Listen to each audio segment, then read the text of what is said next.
চলছে Spanish Copa del রের quarter ফাইনালে জয় পেয়েছে বার্সেলোনা ও রিয়াল মাদ্রিদ দুই দলই। স্পেনের অন্যতম সফল এই দুই দলের সেমিফাইনালের প্রতিপক্ষ কারা সে বিষয়টি চূড়ান্ত করেছে এবার Spanish football federation. Copa del রের কোয়ার্টার ফাইনালে লেগানেসকে ৩-২ গোলে হারিয়েছে রিয়াল মাদ্রিদ। ৫ গোলের ম্যাচে চমৎকার জয়ে সেমিফাইনাল নিশ্চিত করেছে রিয়াল।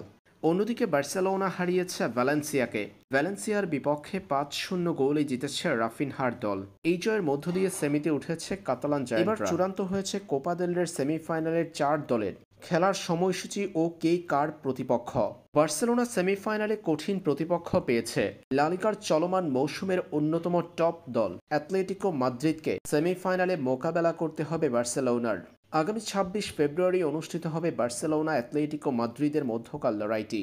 অন্যদিকে রিয়াল মাদ্রিদ পেয়েছে তুলনামূলক সহজ প্রতিপক্ষ রিয়াল সোসিয়াদাদের বিপক্ষে খেলতে হবে লস ব্লাঙ্কোসদের। ২৬ ফেব্রুয়ারি রিয়াল সোসিয়াদাদ বনাম রিয়াল মাদ্রিদের মধ্যকার ম্যাচটি অনুষ্ঠিত হবে।